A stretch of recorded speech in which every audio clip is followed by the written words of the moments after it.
Rank 1, medical student. You stop at the triage line because the first lesson is restraint. A folded note shows allergies, chest pain, and one unchecked medication box. You shadow the resident, point to the missed allergy, and then step back again.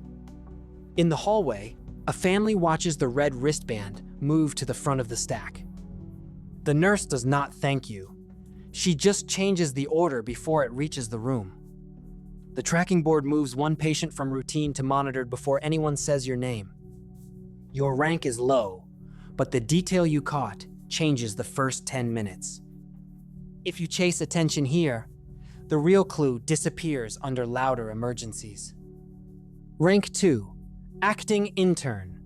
You get one clean presentation before the senior resident turns away. The vital sheet says the fever is falling, but the blood pressure is falling faster. You cut your summary short and lead with the pressure number instead of the diagnosis. Behind the curtain, another stretcher waits, but this room stops moving. The senior resident takes the chart from your hand before the sentence is finished. A yellow status marker turns red on the board, while the bed number stays the same. You are still almost a student, but now the room follows the number you noticed. If you bury the abnormal vital under a polished story, the patient pays for your confidence. Rank 3, intern.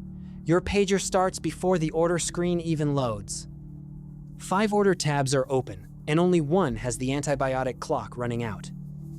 You place the time-critical order first and leave the easy refill for later. At the ambulance doors, another patient arrives before your chair rolls back. The pharmacist calls back with one question that decides the dose.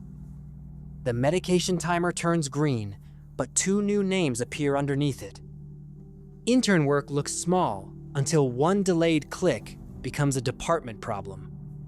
If you answer the loudest pager first, the quiet clock expires. Rank 4, junior resident. You own the first minute before the room fills with help. The airway tray is open, but the oxygen line is still kinked behind the rail. You ask for suction, free the line, and move the mask before the monitor drops again. The hallway goes quiet because everyone can hear the monitor from there. A respiratory therapist nods once, then takes the airway plan from your hand. The waveform steadies just enough for the attending to enter a calmer room. This rank is not about looking senior. It is about buying the next 30 seconds. If your first order is vague, every hand in the room moves in a different direction. Rank 5, senior resident. Every full bed points back to your desk. The quiet patient has no dramatic complaint, just a pressure reading that does not fit. You move that patient ahead of the obvious injury and accept the argument at the counter. In the waiting room, the visible bleeding stays seated, while the silent risk goes back. The charge nurse frowns at the board, then clears the monitored bay. The board looks unfair for 2 minutes, then the lab result proves why it happened. Senior rank means choosing the patient who will look obvious only after it is too late. If you sort by noise, the emergency hides in the quietest chair. Rank 6, chief resident. You are teaching while the department keeps swinging at the team. The assignment sheet puts the newest resident beside the sickest hallway patient. You swap the rooms, explain the reason once, and keep the patient from becoming a lesson. A new resident freezes near the supply cart with a chart held too tightly. The attending sees the swap and says nothing, which is the whole approval. The teaching board loses a clean schedule, but gains a safer room. Chief rank means protecting learners without making patients absorb the mistake. If the lesson matters more than the patient, the lesson becomes evidence. Rank 7, attending physician. The final signature lands on your name.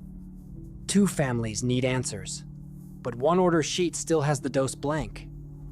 You stop the discharge conversation and fix the dose before anyone leaves. Across the desk, a family waits for a sentence you cannot rush. The resident looks relieved for half a second, then writes down the correction.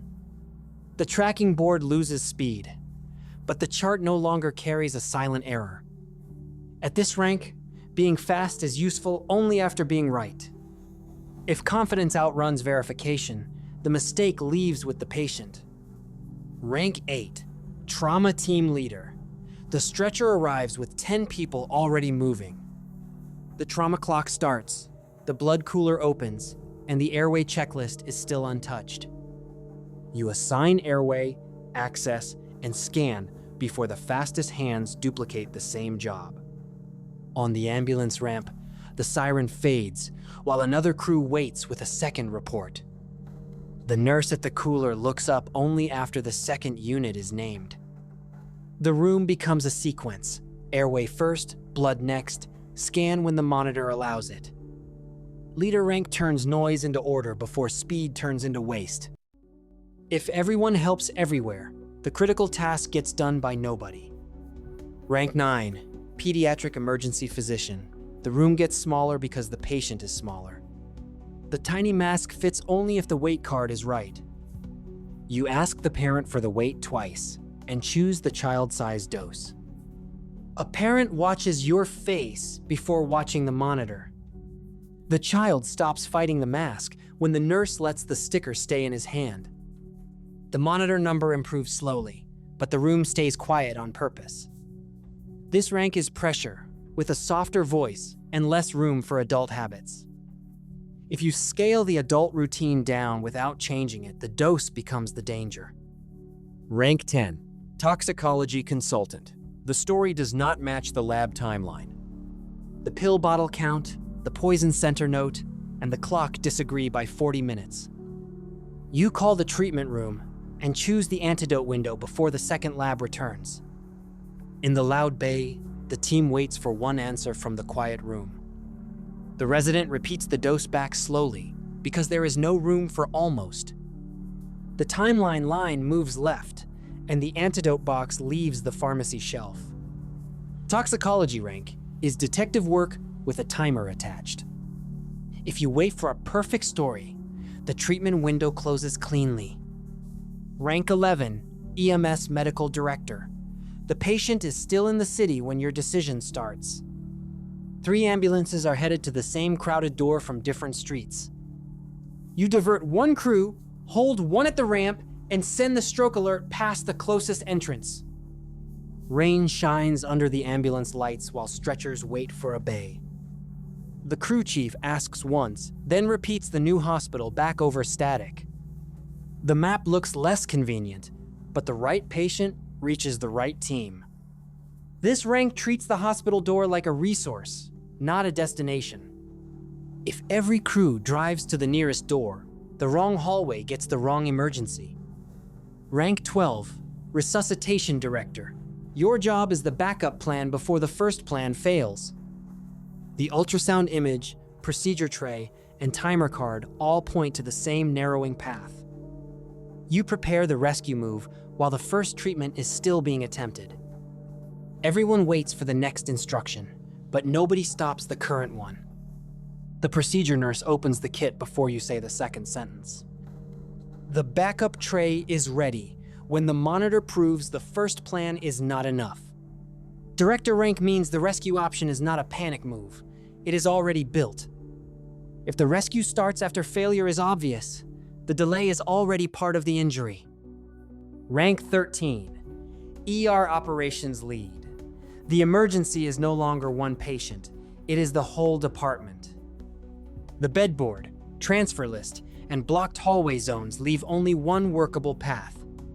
You open one observation room, move 2 hallway beds, and protect the resus lane.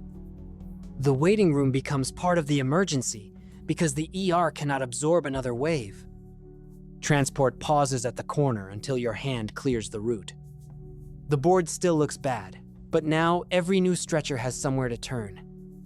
Operations rank saves minutes by changing the shape of the room. If the department gridlocks, every future patient inherits the delay. Rank 14, Department Medical Director. The shift is over, but the system is still on your desk. The incident folder, staffing grid, and flow report show the same failure on 3 different nights. You mark the pattern, change the staffing trigger, and send the fix back downstairs. Below the office, the same rooms reset for another night of pressure. The nurse manager reads the new trigger twice, then circles the first date it applies. The report stops being a file and becomes a rule the next shift can use. Director rank is where yesterday's near miss either becomes protection or stays hidden. If the pattern stays private, the next patient meets the same broken system. Rank 15, Disaster Medicine Lead. The hospital has to survive more patients than it was built to hold. Red triage tags, city map pins, and the incident board show the surge before it reaches the doors. You split the surge, protect the operating rooms, and keep one ambulance lane empty. Sirens keep arriving from every side of the city, not just the side you planned for. A section chief moves one green tag away from the red pile, and the whole board changes. The map becomes less fair, but the chain behind it does not collapse. At the top rank, one allocation can save the next 50 decisions. If you send the wrong group to the wrong door, the disaster enters the hospital twice.